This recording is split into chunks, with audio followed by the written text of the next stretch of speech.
2022 경기실학연구센터 방구석 실학원정대 영상기획 제1부 실학의 주춧돌 반개 유형원.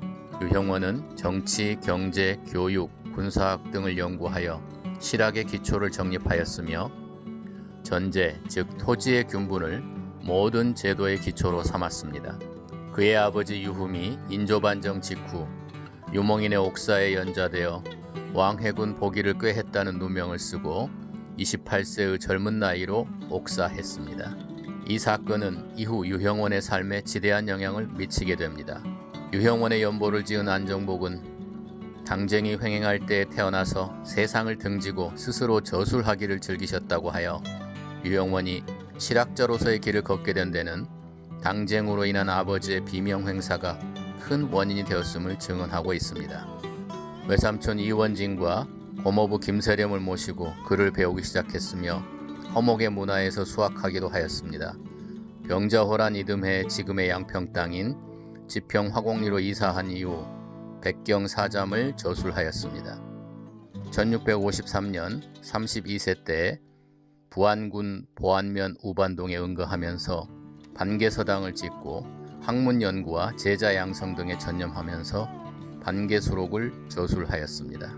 유형원은 과거 제도를 비판하고 당시 관학교육기관인 성균관 사부학당 향교 사립교육기관군인 서원과 서당을 공교육체계에 편입시켜 신분에 상관없이 능력에 따라 교육받을 기회를 균등하게 제공하여 국가의 인재를 양성해야 한다는 공거제를 주장하게 됩니다.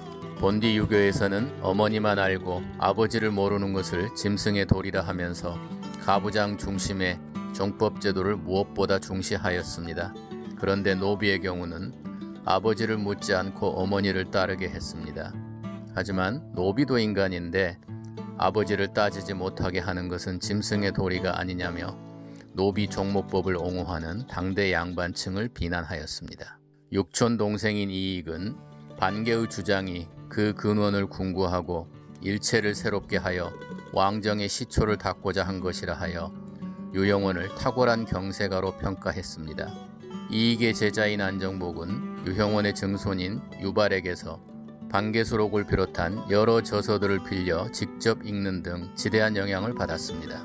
당파를 달리했던 이이명, 홍계이 등도 임금에게 경세 제민의 비법이라 하여 직접 소개하였으며 소론계의 대학자 명제 윤증은 반개수록의 발문을 썼고 그의 제자 양득중은 영조에게 반개수록의 가치를 나열하여 나라를 건질 계책으로 활용할 것을 주장하기도 하였습니다. 반개수록에 나타난 사상적 특징은 부민, 부국을 위해 제도적인 개혁이 이루어져야 한다는 것이었습니다. 이를 위해 경자유전의 원칙과 균전제 사상, 병농일체 군사제도, 즉 부병제의 실시, 과거제 폐지와 공거제 실시, 신분제 및 직업세습제의 개혁, 학제와 관료제의 개선 등 다방면에 걸쳐 구군을 건 실천을 통해 천덕과 왕도가 일치되어 이상국가가 실현될 수 있다고 주장했습니다. 실제로 실행되지는 못했지만 개혁 의지와 사상은 당시 제야 지식인들의 이상론이 되었다는 점에서 큰 의의를 지닌다고 할 수 있습니다. 그래서 군역을 담당할 사람들이 부족해지죠. 그런 경우에는 또 종무법으로 회기를 합니다. 그래서 이제 어머니가 이 노비면 자식들도 노비로 이 신분이 이 세습이